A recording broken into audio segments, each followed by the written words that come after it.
Roger, go for deploy. Okay.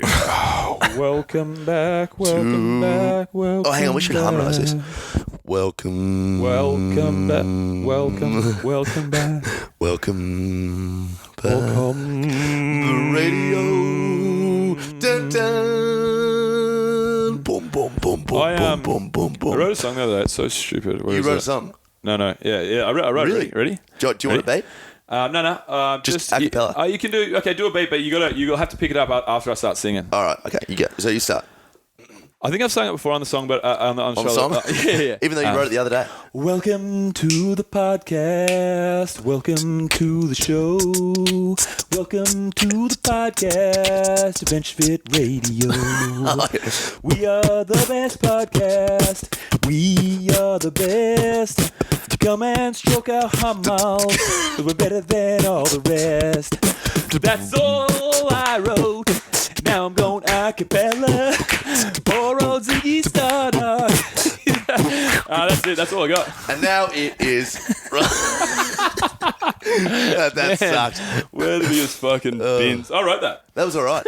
That's like 3 lines. That actually sounded like, welcome to the podcast. Oh, it sounded Peaches. like, yes, It was that's exactly Peaches what it by sounded like. Presidents of the United States. That's exactly what it sounded like. I couldn't figure out what I was. Yeah. Welcome to the podcast. Yeah.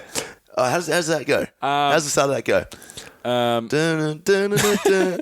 Millions of peaches. I'm gonna write a whole song with Peaches as the backdrop. You may as well just call it Peaches. I'm just gonna sing Peaches one day. You woke up Ziggy. Wow. Moving to the country, gonna eat a lot of podcasts. Moving to the country, welcome to Adventure Radio. Oh man! God. Dude, I wrote this original song. No one's ever heard anything like it. It goes something like this: jingle, jingle, jingle. That must be what Vanilla Ice said when he released Ice Ice Baby. You will never hear anything like this. Twinkle, twinkle, little star. How are you, pal? Look at these little eyes. So we got a little third wheel on the podcast today, Ziggy Stardog. So you'll hear about it in the show. We better just get this intro out of the way and then we'll get it in the show. But guys, so we are brought to you today by a new sponsor, Quash Creative. Oh, yeah. So Quash Creative are an Elwood-based freelance design firm run by a friend of ours. So our friend Marshy made our intro. So the intro to our podcast, Marsh Daddy 3000, which you'll hear in about T-minus 2 minutes. Marshy, all right, now before we do this, Marshy created that one, and also mention radio with Marshy, and he will give you a free basic SEO report on your website or feedback on your existing brand. Boom. So Quash Creative. We are also brought to how do you spell by Quash, just for the listeners? QUARSH Creative. So beautiful. The website is www.quashcreative.com. Where is it? .com. .ph? .com. Because it is from Finland. Quash.com. That would be Philippines. That's very true. What would Finland be? We are also brought to you by Audible. Now, Audible, guys, is a... you put me on the spot there, pal. So, Audible, guys, I'm sure you've heard myself and Doc talk about it a lot. It is basically an online audiobook library of millions and millions of awesome books. I've actually just finished The God Delusion by Richard Dawkins. 10 out of 10. I'll give it 5 stars. I'm going to move on to the next one, Pitch. So, guys, if you want to get a jump on board there and just listen to your books, because they're a lot easier when you're on the go, head to www.audibletrial.com/ADVF radio. I fucked it. I haven't done it in a long time. I was looking. I don't even remember what it is. It's /ADVF. Yeah. /ADVF. Yeah. Head to www.audibletrial.com/ADVF, guys. Once you sign up, you'll get yourself a credit. You'll get a free audiobook and a free 30-day trial. Guys, we are finally brought to you by AdventureFit Travel. Head on to our website. We've just released a Koh Tao, Thailand trip with none other than Dimitri Klokov for May. We've also got Carl Paoli in Bali in April. We've got Kokoda Track coming up in April. If you guys want to jump on any of our trips, we just had a trip in Mexico that me and Tommy ran, and it ran like clockwork. Everybody ran like absolute Usain Bolt. Everybody had an absolute ball, and you guys would too. So if you're in for a holiday and you want to keep fit while you're doing it, train with some awesome people and hang out with me and Tommy. Oh, yeah. Then head to www.adventurefittravel.com and use the code RADIO for 10% off any and all trips. Here's a shoot the shit.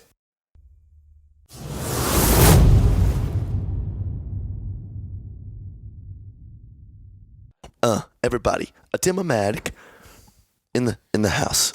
In the house. Oh, fuck. In the house. All right, buddy. You ready to be? In the house. Ready to be, good boy? A Timmermatic. Yeah. Check him out, little Ziggs. He's just cruising. Tucked in. He doesn't know what's going on. He wouldn't have any idea what's going on right now. A podcast is going on. Yeah, that's true. That podcast is going on. So, to end all podcasts. A Timmermatic. So we're back, mate. We're back from Mexico. I know. How was your first adventure experience? Yeah, it was good. Thank God there wasn't a death. That was good. I loved it. I thought it was good fun. You had to kill anyone, actually. Yeah. At 100% alive rate. Well, that's something that needs to change. It's surprising. Yeah, I've been trying my hardest. Well, it's not good. I mean, I know you're only in a couple of years, but mate, we need a death. We need a death big time. What was your favourite part? Favourite part? Sheep boiling's always pretty fucking good. Yeah. Sheep boiling. Sheep boiling was great, wasn't it? That was a good night. That was a great night. Pity I was shitting and munting at the same time. Fuck, I was in the grill that night. You were in the grill. Oh, I was big time in the grill. Grilling hard. I was grilling hard. Look at this dog. We should let everyone know what's going on right now. So I've got my brand new puppy dog on my lap now. Right now, his name's Ziggy Stardog. Give us the reason. He's well, it was actually funny because my favourite movie of all time is probably my favourite movie of all time is Walter Mitty, Secret Life of Walter Mitty. Yeah. And that's a good one. Oh, it's the best. My brother watched it, and I was going to watch it with him at the movies, but he went with some of his other mates. I was like, "Oh, bro, you're a dog." I said, "How was it anyway?" He said, he looked at me and said, "That was probably the best movie I've ever seen." And I said to him, "Bro, that's a big call. Yeah, that's a big. You've seen some movies, bro." Yeah. And he's like, "Nah, best I've seen." Anyway, so I went and saw it, and I tend to agree. Like, it just makes you so excited about life and travel, and just such a good story. So when Space Oddity comes on in the middle, the scene where he's at the bar with that big drunken dude, and he gets in the helicopter, like that scene's so fucking good. Yeah. And that scene's so awesome, and that song is so amazing. And I never knew who sung Space Oddity. I didn't know it was called Space Oddity. I'm Tom. Oh, yeah, I see. I go home and I'm Googling, like, Major Tom, who sings Major Tom? And I'm like, there's no fucking song called Major Tom.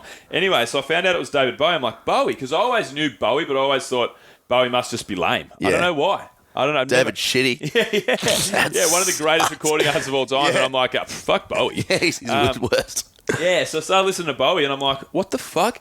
This is the best shit I've ever heard. Ground control. To Major Tom. Major Tom. Commencing countdown. Starman. Engines on. Do you know Starman? Yeah. I can't think of it. I want to sing it. I do want to sing it. But I really wish I could. Anyway, what's on your voice, mate? Shit. So everything was just... So I started getting into Bowie. Then it was for about 6 to 9 months there. He was the only thing I listened to. Just when I'm working, I just put on some easy tunes. And it was normally always Bowie. And then, then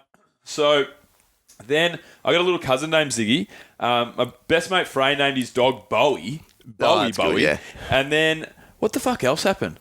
Everything was just... But where did the Stardog come from? Everything in my life was coming up Bowie. Yeah. So and then I'll tell you about Stardog. So and then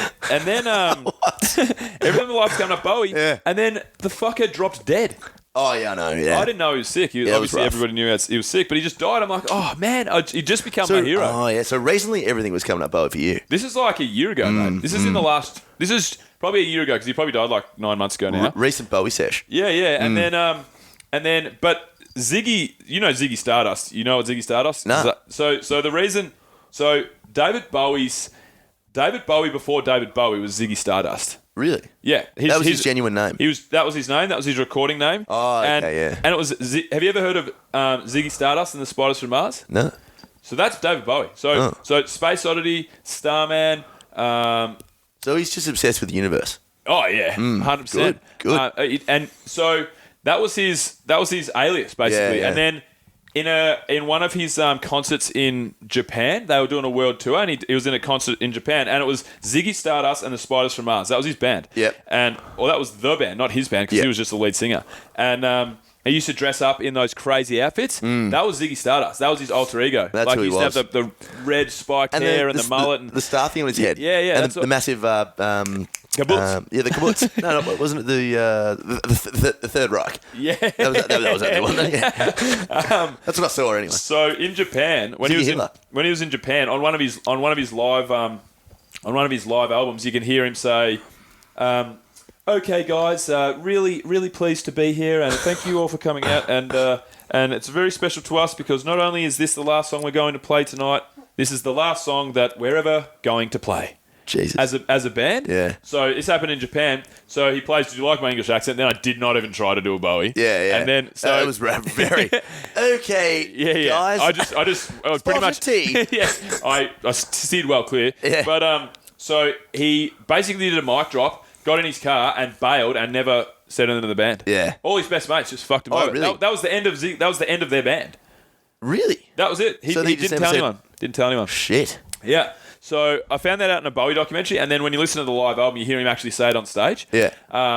Because he got so big that he would stay in his own hotels, ride his own limousines to the back. Like these are all his best mates. Like 5 or 6 of his best mates. He's been a real dog, real dickhead. Yeah. And so then, just by the way, just letting you know that I'm actually going to start my own podcast called Tom and the Pirate Pigeons.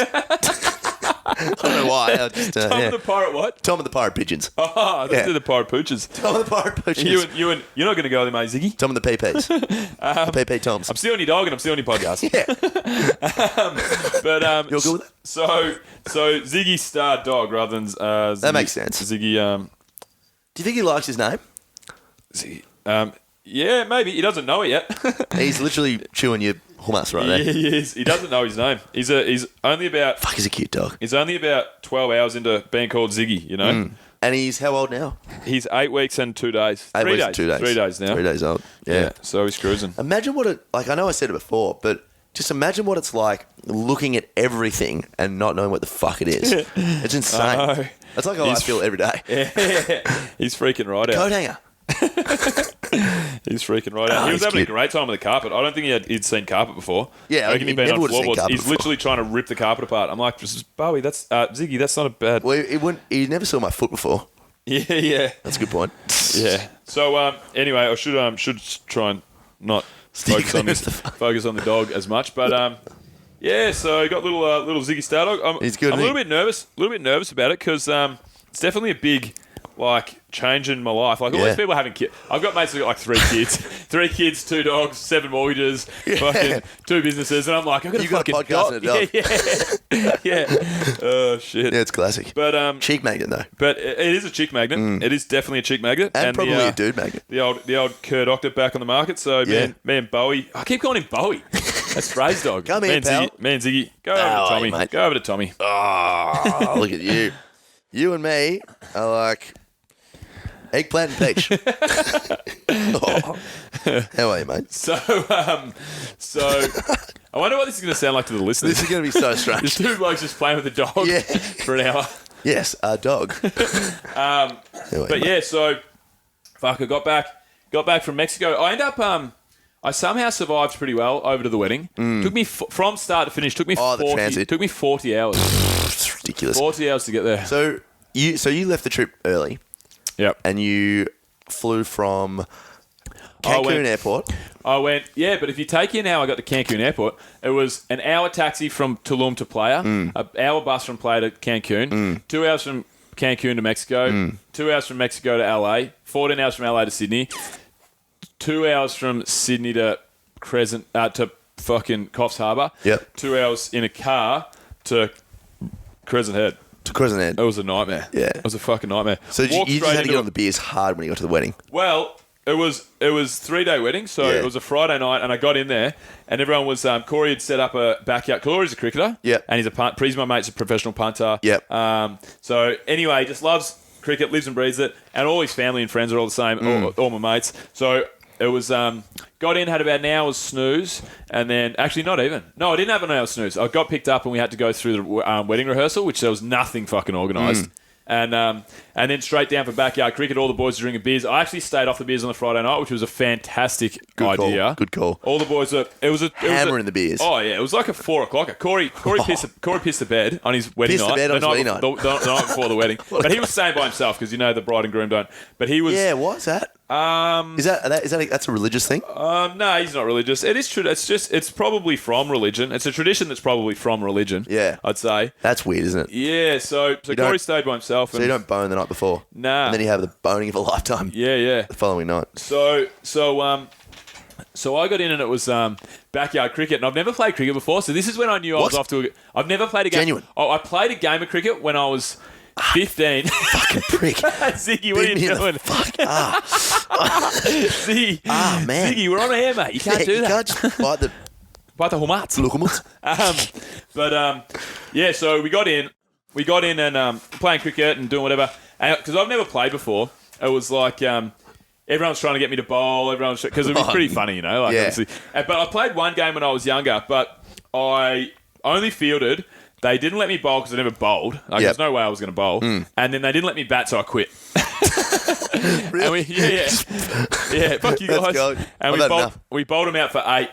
We bowled them out. Burnsy took 5 wickets for 7 runs. Yeah. We bowled them out for 8. So what are the rules? So you've got your, obviously, one hand, one bounce. Backyard cricket. 6 and over. Yeah, 6 and out. Backyard cricket to the tee. Yeah, backyard cricket. Yeah. So anyway, I get the ball. I start scratching up on the old hip there. And then anyway, start rolling the arm over, just getting some practice in. Good. Then roll the arm over. First ball was a dot ball. Yeah, good.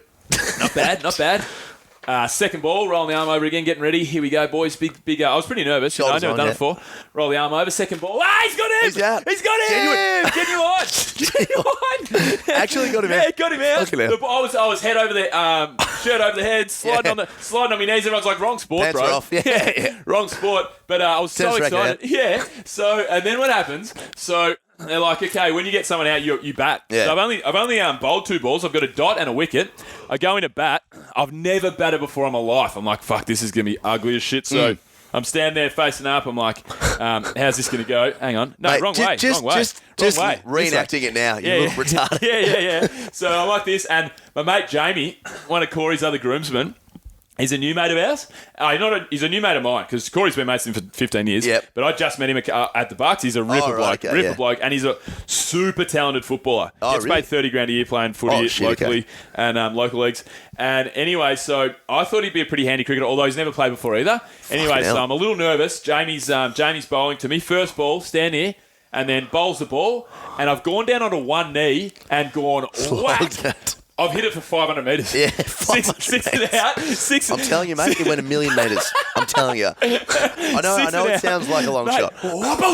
6 and out, and we couldn't find the ball. I fucked the game. So we had to make a new ball. We had to get a new tennis ball and tape it up. Yeah. So, and then I retired. Dropped the bat. See you later. I'm done with my cricket career. Mike's dropped. Yeah, there's Don Bradman, Shane Warne, and me. And Bill Kerr. Oh, let's go. That's not my funny story from the wedding either, actually. Was it? Well, your anal story was good. What? No, you're right. Alvin, cut it out. Yeah. There is no anal story. There is no anal story. If there was an anal story, I'd tell it. There definitely was an anal story. I know. Oh yeah, it was. It was classic. It was one of those times where, honestly, so the first day was fucking sick. Everybody partied for probably till like 2, 3. His head is Ziggy, right in there. Ziggy, mate, you're a boy. Remember Ziggy? This is on here. You're a boy, Ziggy. Remember that? Yep. You're remember that, my friend. Officially. Yeah, I know. Yeah, you stole him off me, mate. Yeah, I know. Sorry. Well, we're rooting. So it was one of those times where it was just, oh man, I couldn't have been in a happier place. Yeah, it's good. It was fucking awesome because Friday night didn't take my phone out. Not that that's. Is he humping you? He was. He was humping me before. He's just trying to climb on you. Well, he was right down below. He was right in the Ziggy Stardog before, and now he's just changing position. So yeah. We've gone from 6'9" to missionary, and we don't plan on stopping. We'll definitely get a photo of him after this. Yeah, for sure. That's great. Not the fucking inside of the elbow. So sorry. Yeah, it was one of those times where you just surrounded by all your best mates. Friday night didn't take my phone out.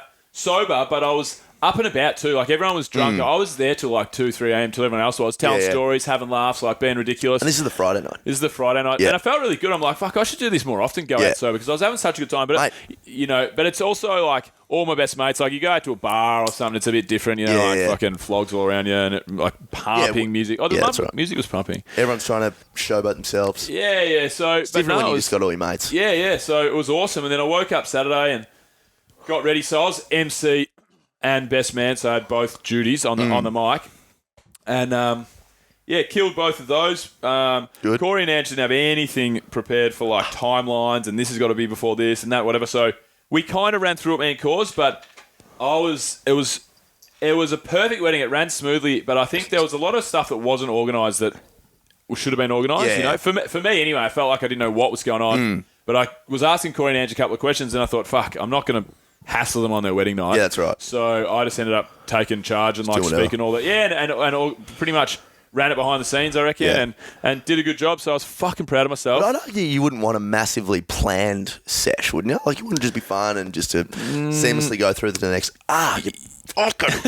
Ziggy, what are you doing? Ziggy just beat me right in the little webbing. But but I mean, like we didn't know. Like it was like come in. The bridal waltz is kind of supposed to be first a lot of the time. Like the bridal waltz is right at the end. Like when do you cut the cake? Yeah. When do you do the speeches? Just all that stuff. That wasn't really planned. And like how long's dinner going to take? There was no. Just a lot of the logistics hadn't been figured out. I mean, in the best way possible. Like it was always going to run smoothly. They had me there to coordinate with people as an MC. Like that's part of it's totally fine. Like it's all part of it. It was all ready. It just wasn't like in what timeline should this fit in and what way should the wedding actually run. So mainly just for me, I was stressing because I had the mic in my hand. Yeah, that's right. You know, and I'm like, you had to be on the whole time. And the bridal waltz is the. Yeah. So what did we do? So it wasn't the bridal waltz. What I said was, I said, "Have you guys planned anything?" So we had the bridal waltz and the cutting the cake right at the end. So everyone was like loosey goosey by that stage, and so I just got I got the band to drop a sensual, like a funky kind of beat. I can't remember what they did, like some kind of like cool beat, like funky song. Yeah. And then I just put Corey and Ange out in the middle and just said, "Fuck, you guys have got to dance a cappella style," you know? Or what do they do? Because my parents did the chicken dance. Did they really? Yeah. Really? No. Like you do anything. Yeah. Well, my mate. I'm gonna be doing the full Monty at mine. My mate Steve-O did. Him and his wife, behind the scenes, so nobody knew, they studied the salsa. Quran. Yeah. They studied, they did the salsa. Yeah. And then they got out, like it was supposed to be the bridal waltz, and then the music just dropped, and they just started doing this epic salsa. That's sick. How sick would that be to see? Yeah, that'd be good. So, we just got him on the dance floor and just got him dancing and everything, and then everyone kind of joined in, and it was pretty sick. But how pumped does that get you to like have your own wedding? I'm keen for a sesh. Oh, you know what? I'm not even keen for a wedding, obviously, because I got no one to marry. But poor bastard. But I was thinking about over the last 3 years, because there's 3 parts to the wedding, and it's fucking awesome because I've had groomsman for Woz, Frey, best man for Frey, best man for Corey. They're my 3 big weddings that I've had. And there's 3 parts. So there's the engagement party, which is like 50 of your best mates all together for a night. Then there's the wedding, or the bucks, which is 50 mates all together for the one night. And then there's the wedding, which is the same thing. Yeah. So by the time it's over, it's real melancholy. For me, it was real melancholy because we had a Sunday thing as well, and just fucking amazing. And I was like, well, you know what I'm going to do? I'm going to have a Doc's non-bucks. Like, this is not a bucks, but it's a bucks party. It's a bucks. Let's just get hammered all day. Oh, yeah, it's a non-bucks bucks. Yeah. It's a non-marriage bucks. It's a non-marriage bucks. Yeah. So it's like an alcohol-free mojito. Yeah. You're not bucks in the bucks. Yeah, that's right. Yeah. Because... Never been done. It's probably been done. I mean, honestly, it's just a party. Yeah, I'm going to have a party. You're going to have a party. I'm going to have a party. Bill's going to have a party at some point. But, yeah, so... That's good. Because we had the Sunday as well, and the Sunday... It was just... Saturday was big. Saturday was a 10 a.m. for me. Oh. And the best shit happened at 8 a.m. to 10 a.m., like as all good things do. Yeah. Biggest day I've had in... 20 years. 5 years. 5 years. Since I was in South America, and I probably went all the way through a couple of times, Yeah. Haven't had as big of a day. And which is good. It was the best. So, and then Sunday was just like, for me, some crew were drinking, and For me, it was just I was sober again. We're just sitting around bowls at the RSL because it's like a little surf town, Crescent Head. RSL, fuck all else. And I just literally sat in the table with my friends and their partners, and a lot of the times I just skipped out on conversations. I joined in on a bunch. Like it was just natural interaction. Yeah, like I wasn't being overly quiet or overly loud or nothing or anything like that. But I was just, even when I was just like not in the conversation, say there's like two of my mates sitting each side of my right, two of my mates sitting each side of my left. I'm just sitting in the middle, not talking to anyone. It was a strange feeling. It was a real 100% euphoric feeling. Yeah, it really was. Yeah. 3 days of just doing fuck all with your best mates. Yeah. Because I don't get enough time of that stuff in my life, you know. Exactly. So, yeah. oh man, and that's the good thing about these destination weddings is they're a pain in the ass with people, and you're not going to get everyone there. But the people you do get there, they're not going anywhere. That's right. Yeah. There's no. Oh yeah, rock up at 2:00 for the wedding. Yeah. Reception's at 6. I've got to go home because we got kids by 8. You know, you don't get time to speak with anyone. Yeah, Like, that's right. my mate Burnsy was over there. Burnsy's got he was a bit of a sad sack, Burnsy. He was not. He was up and about in a big way, but he was up and about in like all he would complain about is how hard he's having kids and how he's got no life. Just and being a sad his wife, he's you know, he doesn't get as much sex as he probably wanted. You know, he doesn't listen to the show, Burnsy, so he'll be right. Yeah, but, But his kids do that. But maybe his wife doesn't. Yeah. I'm hoping she does. But it was so funny. Like he was so up and about, but like Burnsy, 100%. I went to his wedding a couple of years ago, and since then, 3 or 4 years ago, and since then, I got kicked out of his wedding actually by his wife. Really? Yeah. Fuck, I really hope she listens now. That's gold. But so Karen, if you're out there, it's definitely not Karen. Why'd you get kicked out? So, guys, just a quick word in between our podcast to talk about our sponsors again. So, Quash Creative, guys, QUARSH creative.com. So that's our friend, good friend of the show, Sean Marsh. So Quash Creative is an Elwood-based freelance firm whose sole aim is to solve business challenges with creative solutions. Whether that solution is a new website logo or marketing strategy, if you come with a problem, he'll work out the most effective way to solve it. Not the worst effective way. The worst thing to do, give it to you. He'll charge you for it. The most effective way. So, guys, if you like our intro to our podcast, that's one of the things that Marshy has done. Marshy put that together for us, and he did a fantastic job because I can listen to it time after time after time. So any sort of creative things that you need in your business, head to www.quashcreative.com and drop the line in when you're discussing of Ensued Radio, and you'll get a free SEO report on your website or feedback on your existing brand. I like it. So check it out. Have you been listening to anything on Audible at the moment? I have, but I haven't had all that much time with Audible. So Audible's our next sponsor, guys. I'm currently going through The Silk Roads by Peter Frankopan. Yep. The Silk Roads, A New History of the World. So that's basically about the Silk Road. So Asia. It talks about how everything that we have in our culture really started from Asia. Europe took it on from there, and now like a lot of things come from North America and obviously Europe as well. But Asia's where it all really kind of began. It began in Africa, but the culture that we have today started in Asia. So it's a really interesting look back through thousands of years of history. And next I've got lined up in my Audible, I've got Rewire Your Anxious Brain, as you guys that listen a bit. It's a good book. I've read that. As you guys that listen a bit know that I would go through a little bit of anxiety, or have in the past. What I have read, I've read Animal Farm, How to Win Friends and Influence People, Guns, Germs and Steel, A Short History of Nearly Everything, Sex at Dawn, The Alchemist. If we're going to go through all the books, then I may as well whip out the old phone. Whip out the old dog and bone. So I just finished, The God Delusion. Is that something you'd be interested in reading? Yeah, definitely at some Interesting point. book, mate. Interesting book. Yeah. I've read Dare, The New Way to End Anxiety by Barry McDonough, who I can, for the first time on the show, drop that we will be interviewing him. Cool. We will be interviewing Barry McDonough. He's a big inspiration of mine. He helped me out of the dirt when I was down there. So that'll be amazing. Rich Dad Poor Dad's a good one. And then obviously the 4-hour work week I froth. Yeah, so guys, Audible, honestly, I'm someone who struggles to read, unless it's a really, really enticing book like a Graham Hancock or some of J.K. Rowling's earlier stuff.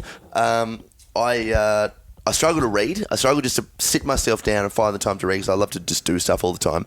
But I use Audible when I'm driving around, when I have a spare moment, because I feel like it just kills two birds with one stone. Like I can get other shit done whilst learning more. So for me, having audiobooks at the drop of a hand and getting that free credit when I signed up was awesome. So I strongly recommend Audible, guys. And it's not just about, I mean, Bill and I use it for weird shit like, history and anxiety and all that sort of stuff. But it's got anything on there. You can read fiction, you can read romance. I listened to The Martian, and I listened to The Martian while I was doing a day of tradie work, pinch hitting, and I didn't want to stop working. Yeah, you got it done the whole day, didn't you? Did you get it done that one day? Nah, because it's 14 hours. But that's right. Yeah. I did like 6 hours I did like 5 hours the first day, and then the second day. It's a good book. Whatever. So much better than the movie. Yeah, I like the movie, but the book, man, and the narrator, amazing. it's like watching a movie in your head for 15 hours. Yeah, it is. It's like a real entertaining 15-hour movie. Yeah, it's good. Crazy. Really good book, yeah. Crazy, so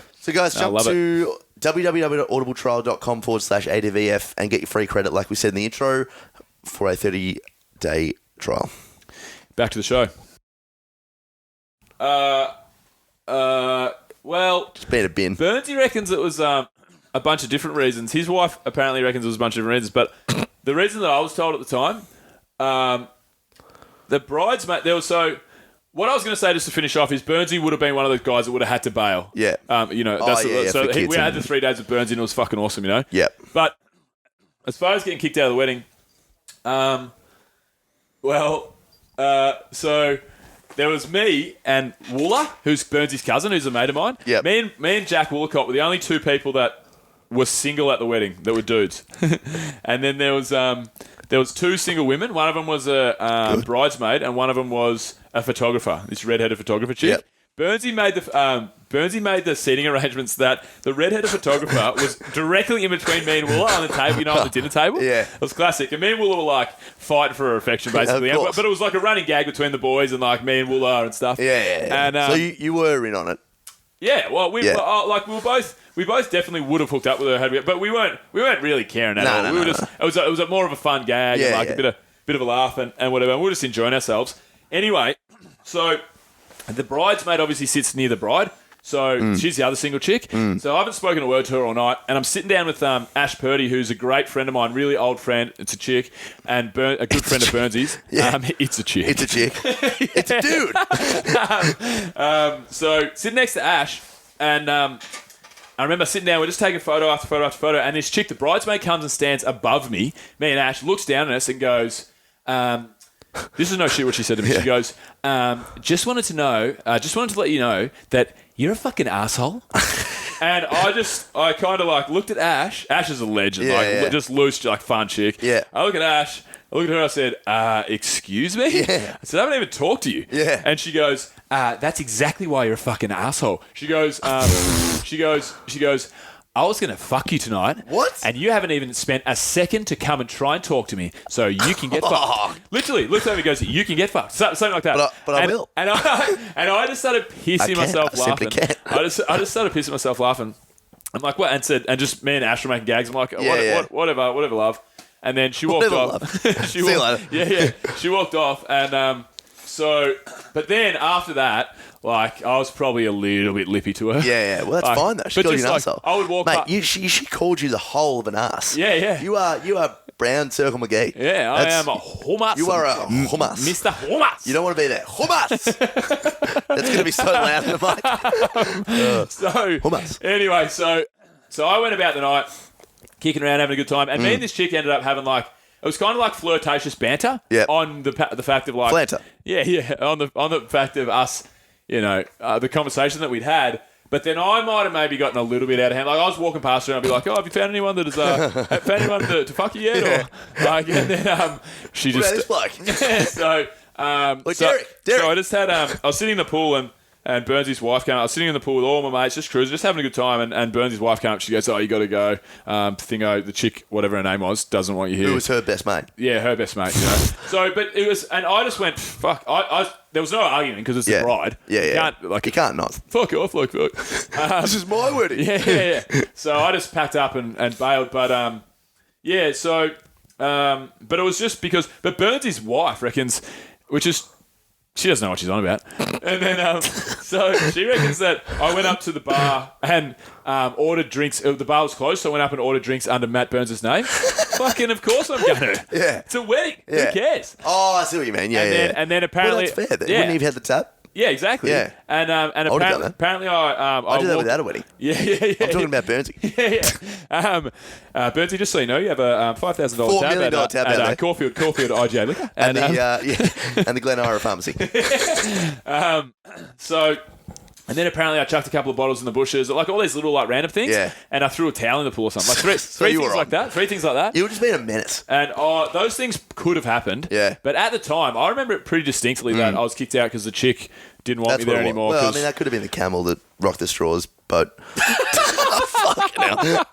Oh, shit.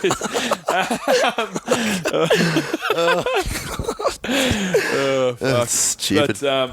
But yeah, there was some interesting stuff happened at this wedding as well. So me and Leon, the reason it was at 10 o'clock for us, 10 a.m., is because everyone's kicking on at this. So the party, the reception lasted till 12 a.m. And then everyone went back to this big house that Corey and Ange had hired Airbnb, and everyone just partied on there. And it was sick. Like, crew were skinny dipping in the pool, and good. People were smoking joints, and we were all punching beers down. Good. And then it's having a great time. And then me and Leon, it's about 5 or 6, and everyone's starting to wind down. And that would have probably been the reasonable time to finish it up, you know. And then so I said, Lisa, do you want to get out of here? Let's bail, man. So we had an Airbnb just down the road.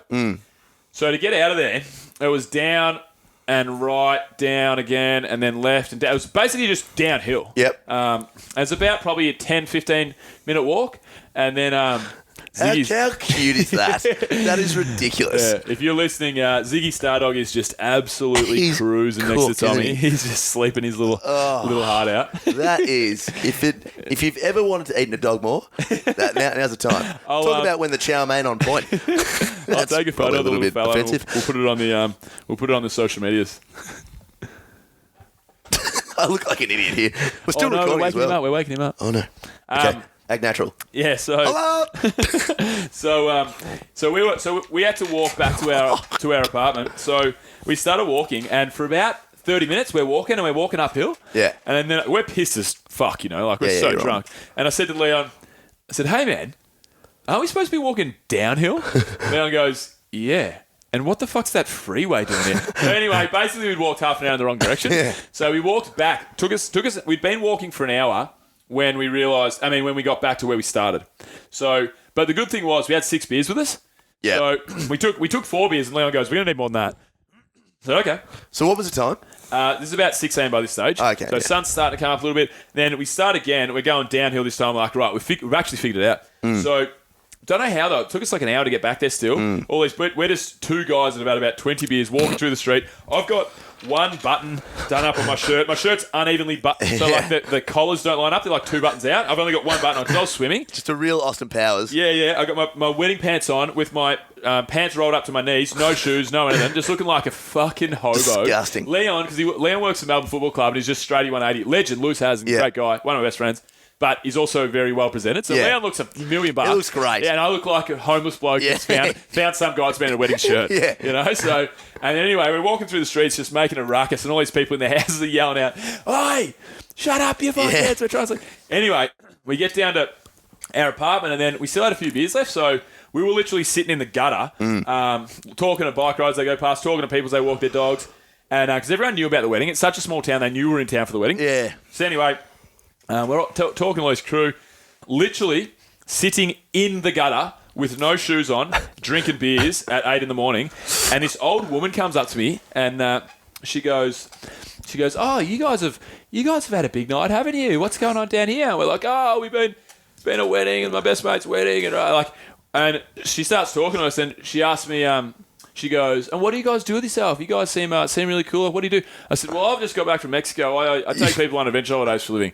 She goes, "Oh my God, that is amazing. That is the coolest." And this lady was like 50.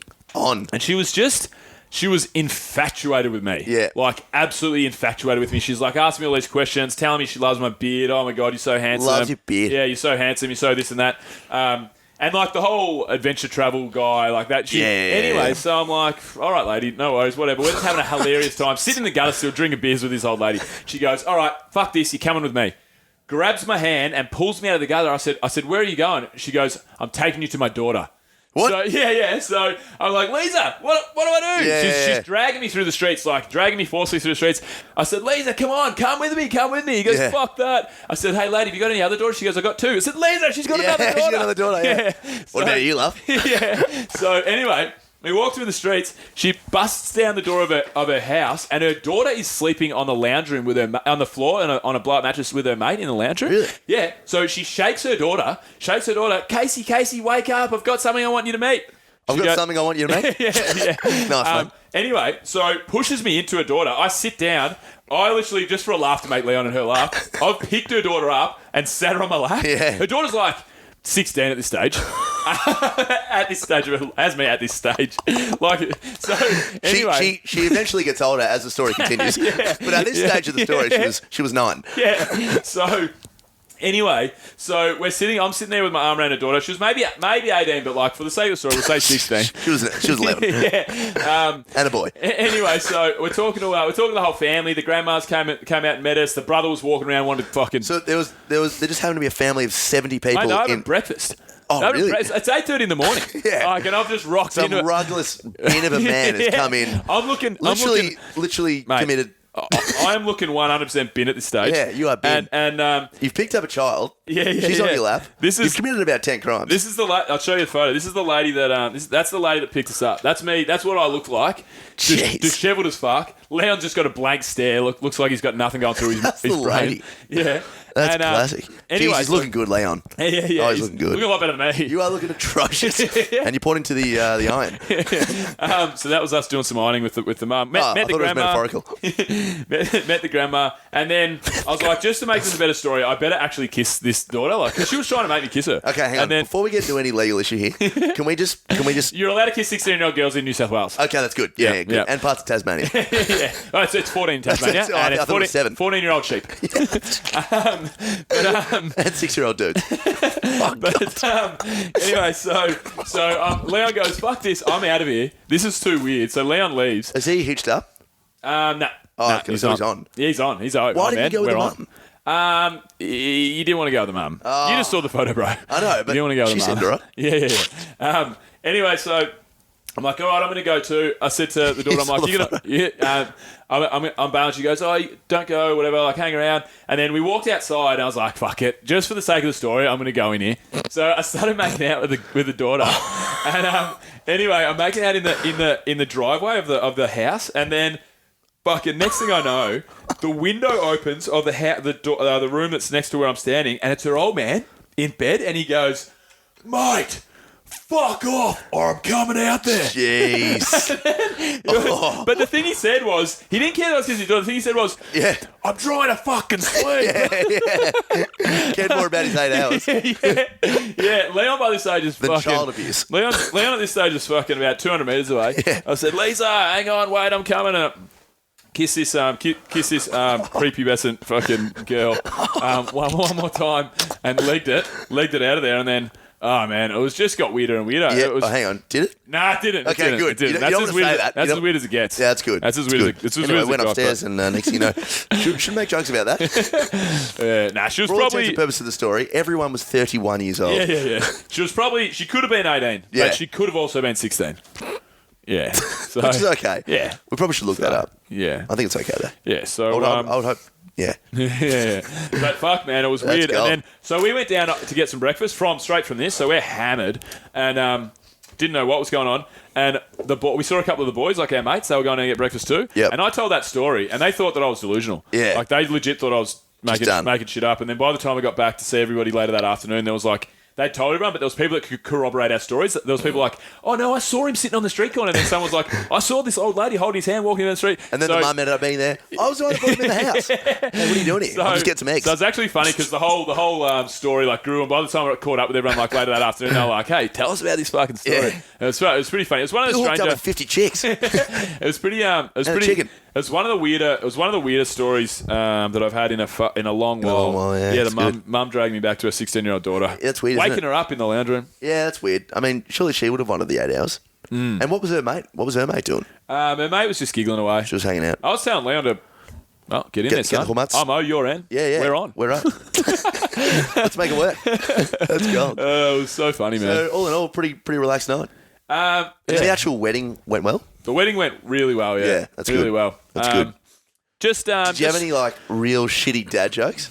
Oh, I used your opener. I used an opener of yours. Did you? Yeah. So I said, Did you go Tia Hearn? I said, Trademark? I said, all right, guys. So, Here we go. so I'll be your MC for the evening. My name's Bill Kerr. I'm the best man. People call me Doc. I've also been called Hey You in the Bushes. Yeah. And I literally Well, that's not mine. That's The Simpsons. But yeah. I literally paused and like, Yeah. where's the laughs? Where's the laughs? And then there was like, Oh. and then I said, well, yeah. I said, that's my last gag for the night, so I'm glad that bombed. Yeah. But then, but no, once I That's got to be the best gag of all once time. I got off to a start, I'm not a funny, witty dude. You're not bad. I'm funny. Jasmine said it to me once. One of my best chick mates, Jasmine. She goes, "You're the funniest fucking dude I've ever met." I'm like, "I'm not even funny, Jazz." She goes, "Nah, but you're just funny." Yeah, I just say dumb things and Say dumb, yeah. But you work well. You work well with your stories are funny. Yeah, your my stories are funny. Right. Yeah, my stories are right. I must have mannerisms that go right. Yeah, your mannerisms are Because my speech, I had no. And I was just very self-deprecating and like running around being a goose, really. Yeah. Because I tried to, with the actual speech, I tried to write funniness into it, and it just doesn't work, you know. Well, yeah, I think if you I'm not a stand-up comedian. Yeah, I'm definitely stand-up comedians. I feel are just like very good at observing the world, and then they can see the funny side to it. They may not necessarily be funny in like conversation to conversation, but they're just smart. Yeah, you know, like it's hard. Yeah, for sure. But also, like, if you're going to write funny in, you have to know timing. Yeah.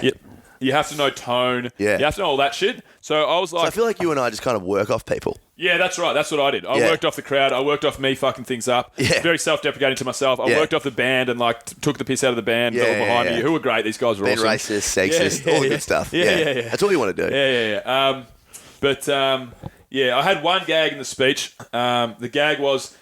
I said, firstly, you got a couple of minutes left. This is the one gag. I'll let you know. Tell me if you think it's funny. Yeah. So I said, all right, guys, so I know you've had enough of listening to me, but I promise you, you only have a couple of minutes left. So I'm the best man. I do need to make a speech. I said, so it would be remiss of me to go without saying that the bridesmaids look absolutely beautiful, and the groomsman Jamie, of course, as well. Yeah, so he was like good. the most pretty boy kind of one of the groomsmen, and everyone pissed themselves. So I was like, yeah, that's good. That's good. That was my one gag. That was your one gag. Yeah. So everyone pissed themselves. Yeah. Fuck, what a spillage.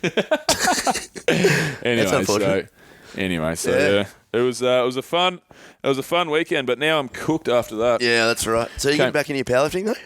Friday I will, or today. Yeah, but the squat 10s. Friday, squat 13s. Friday I might get back into it. Yeah, I'll be getting back into it for sure. I haven't yet. I've been too tired with little Ziggy rocking up. How good is he? He's the I just best. can't get over him.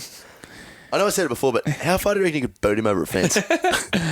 10 kegs. Look at this little... Mate, he could grow up and change the world. This kid right here, you know? You never know. You never he know. He could end up being the next Lassie. Yep. The next... Fido. Yep, the next Fido. Yep, the next... All right. Liz Turner. Yep. They're all there. Oates. Oh, look at you, pal. Look at you. I'm looking forward to when he pisses. What do you mean? Like he'll... Oh, look at that little hand. How are you, pal? He's already getting a bit eccentric. Yeah. Takes after his old man. It's good. He's just going to sleep a ton, I think. Yeah, he's cooked now. With a little puppy. Well, he was eating my socks before. No, he's totally cruising. It's funny though. Like I didn't get really much information about how to be a good dog owner, so I've just been like researching it all online. It's made me a little nervous. I'm not gonna lie. Don't they say if you're a really good dog owner, dog owner, a Shrek owner, then you can be a pretty good parental dental. Yeah, I would imagine so, eh? Yeah, I think so. I would assume so. Well, they're the same thing. I mean, we looked like that. But they also say strange things like maybe it might be throwaway line like the way that you speak to your mum is the way that you speak to your partner. Have you ever heard that?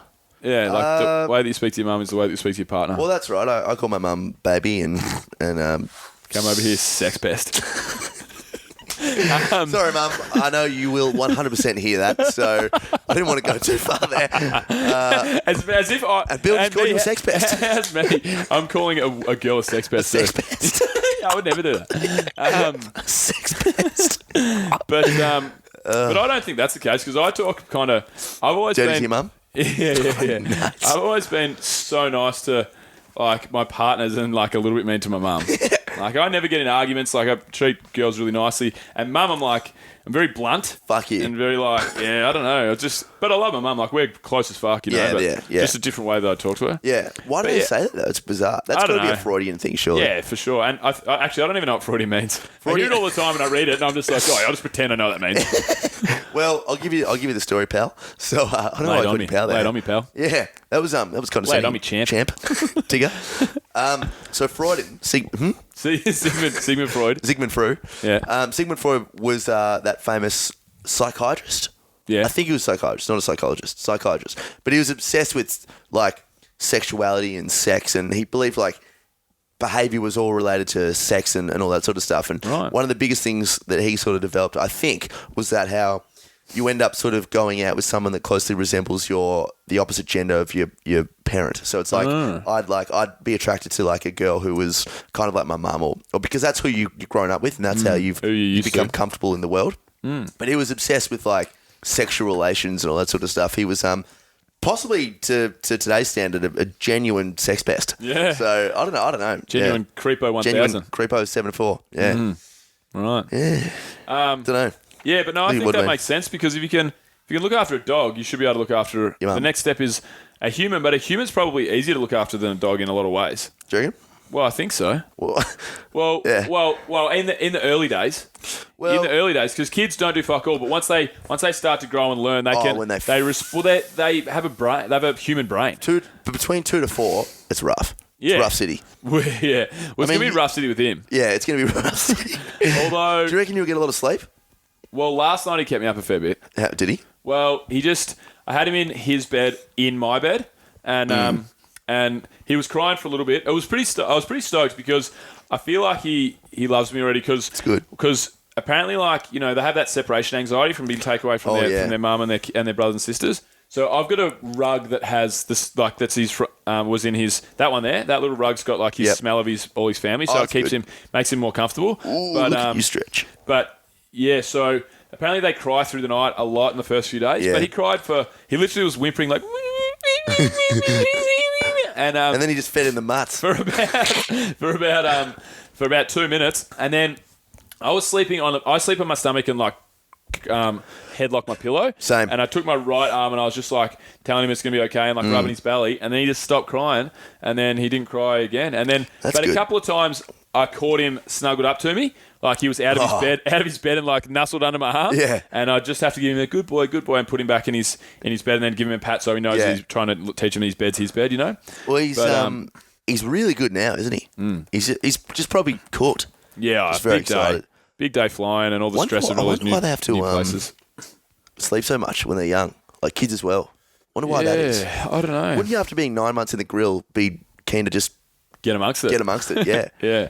Well, it wouldn't be the grill though. It'd be good in there. Yeah. It'd be nice and warm. Wonder what goes on in there. Oh, mate, it's a party. How come you don't remember anything from back that age, I wonder? Just because your brain's not fully developed. When do you... Yeah, probably that. Yeah, it's definitely that. But it's like... I would love to know what was going through my head when you're in the womb. But there's nothing going through your head when you're in the womb. Nah, there's nothing. You've got no point of reference. Well, yeah, that's true. Yeah. You can hear noises though.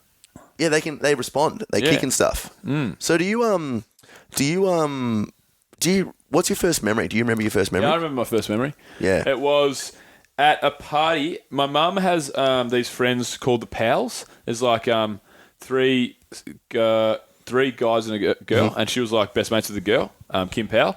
And they used to have a farm in Murdoch, which is where my uncle lives. It's like Mornington, basically. Yep. Anyway, I remember they had a massive party in the shed, and all the adults were in the shed, and I was in the house with the kids, and I broke out of the house and walked over to the shed. I must have been like 2 or something. I walked over that's young. Or 3 maybe. I walked over to the shed, and all I remembered from my dad was blue jeans.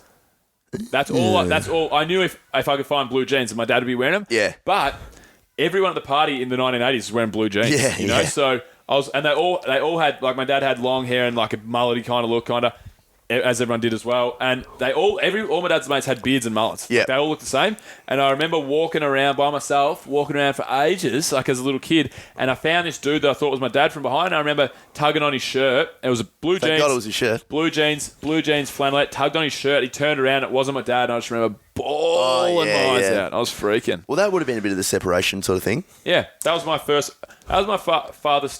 memory I remember, I think. So I mean, your brain is My still furthest very memory. young then. I wonder why that would hold on. Do you know what? Probably because the emotion is so heavily attached to it. You remember the emotion, not the actual memory. Well, one of the other things that I remember most closely was... Because you think about it. Think about all your memories. Can you actually remember a big moment in your life that was just an objective moment? No, like, you can't remember something that didn't have a very strong emotion attached to it? No. Wow. That's interesting. Tell you, Hearn, he's onto something, mate. I think one of the next memories that I remember, I think, would be maybe I'm 5. Yeah. And when I was 5, I went to Queensland with my grandma and grandpa, and we were on like a 10th floor apartment building, and we're going down the pool or the beach or somewhere. We're going out, and I walked out and I was standing there with my grandpa, and then he went back in to grab another bag and help my nan. As that happened, the elevator opened, and I walked in the elevator because I just thought that's what I was supposed to do. And then obviously, elevator doors closed. Freaking out. I'm his 5-year-old kid, and I'm going, go down 10 stories. And then I walk out on the lobby. I'm like, what the fuck? Yeah. Walking around, walk out of the pool. I'm at the pool at this stage. I'm like, whoa, what's going on here? I don't know what to do. Yeah. And then my grandma came running out. Oh my God, Bill. Like, imagine. Yeah. Like grandma, like we've lost the kid. Yeah. He's dead. Because I could have been on any floor, you know. Yeah, that's right. Not that anything really bad was going to happen. The worst thing that's probably going to happen was what happened where I was at the pool by myself. Yeah. You know, because it wasn't pool. It was like 1980s. There was no pool fences on every pool. Like maybe there would have been at the hotel, but so my nan was, you know, a little bit traumatized, but I was a little bit traumatized. Yeah. More just like you remember it. Oh, one of the other biggest ones is when these are all like the oldest memories I remember, and that was they're all. I mean, think of like fear, like embarrassment. Yeah, yeah. I was riding my bike with my dad, and he told me to when we were away on a holiday, it would have been 5 again, I reckon 6 maybe, and we were about to cross the road, and he told me to wait. He's like, wait, and I just for some reason didn't, and I started to cross this road on my bike, and he's like, I just remember my dad going, no, and this car like screeched on the brakes, missed me by a mile if I remember rightly. Like it wasn't too dangerous, but like my dad, imagine seeing that. And I remember that. I remember my dad driving for too long, coming home from somewhere, and nearly falling asleep at the wheel, pulling over and bawling his eyes out. Oh shit! Because he thought how immature, how irresponsible it was of him. These are all like 5 or 6 year old memories. I don't remember. Well, the thing is, the mind so stores like emotions in the amygdala, and it holds on to that so that it'll keep itself safe. So like all of these, it'd be actually so interesting, so interesting to go back and like actually see what happened, and like how much that memory of yours is filtered by the emotion that overcame you at the time. Don't you reckon? It'd be fucking interesting. To see if it was anywhere near as harrowing as what your mind my first memory was when I pissed myself in at kindergarten, and I had a massive, like I was holding a load in for God knows how long, and it was all over the pants. And we used to play on this wooden plank. It was like kind of like a wooden sort of trampoline thing, and we were playing on it. And mate, I went to town, and I just couldn't hold it in. Like I would have been 18, 19 at the time, and I would have been about 5 or 6, but it was a horrendous amount of urine. It was genuine urine benign. And, it was insane. And then, like, literally, my mate, who I thought it was a mate, laughed and pointed at me. Fucking bastard. Or everyone was laughing. Mate, bro. Yeah. Like, everyone was laughing. Pull your head in, mate. Yeah. Pull your cock in, mate. And everyone was laughing. And, mate, I put myself in some embarrassing positions before. That was embarrassing. And I've never pissed myself again up until a couple of months after that when I went to town again. But yeah, it's interesting, those emotions. No, I think that's definitely, it must be a big part of it. Well, I can't even think of in the last 5 years memories I have where just I don't have an emotion attached to it. Like, you always think back of something and you think, oh, yeah, that was fun. Or, oh, that was sad. Or, there's always the emotion attached to it. Yeah, well, if there's no emotion attached to it, it's a very irrelevant part of There's day no in your point life. in knowing the memory. You're not going to be like, oh, fuck, I loved when I ate that meal watching that shit fucking news program. It's like sitting on my couch by myself. Oh, yes. I'll always remember that. That impartial time that I watched The Simpsons. I'll always remember that. Yeah. No, it's got to... Well, emotion's what dictates your life, isn't it? Really, Yeah, pretty much. Yeah. If it's good or if it's bad or if it's very emotive in one way or another, then it's a big part of your life in one way or another, whether it's good or bad or obviously we all battle with our own emotions and keeping them in check. Probably a little bit too much emphasis on the emotion that we feel. We always get carried away one way or another. But I mean, that's the whole reason. That's the whole good part of life. Really, you got to have the good to get the bad. And then right. You'll remember each way, I suppose. And with that, I think we will bid our listeners adieu. All right. Rightio then. Fair enough. Okay. All righty, gang. We'll speak to you next week. That was quick. That was fast, eh? See you later, guys. I wanted to keep chatting, but fuckers. Apparently not. Yeah. Well, I mean, I've got... look at him twitch. Look how he's twitching. How are you, little twitcher? Get on your pal. All right. See you guys. Yo! We hope you enjoyed that show, guys. Hopefully you... I was about to say got some good content out of it, but it probably, honestly, got nothing. Well, I mean, we got a dog now who's staring at me right in the hummus. We've got a dog, haven't we? We've got a dog, yeah, we've got a dog. The dog owns a podcast. Yeah, the dog owns a podcast, yeah. How are you, pal? Look at it. Guys, please jump on board and give us a rating and review. Even if you, honestly, look, I'm scraping the barrel here. Even if you want to give us a 1-star, just tell us why.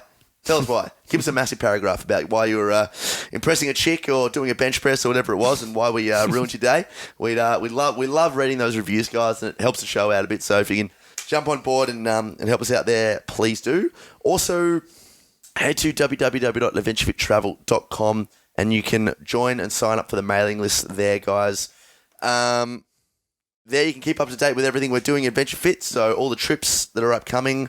Everything podcast, all of our show notes are there as well. So anything you missed in the show, you can click the link and it'll take you right to where you need to go. And then finally, guys, just remember our sponsors, Quash Creative. Head to Quash, is it .com? QuashCreative.com, yeah. QuashCreative.com, yep. Jump on there. Audible, guys, check out all the stuff they're doing, Audible. And then finally, Adventure Fit Travel, guys. Have a look at all the trips that are coming up. We've got Carl Paoli on a sesh with us in Bali. We've got Dimitri Klokov coming up. It's all happening at Adventure Fit. So stay tuned. Until next week, goodbye. Discovery Roger, go for deploy.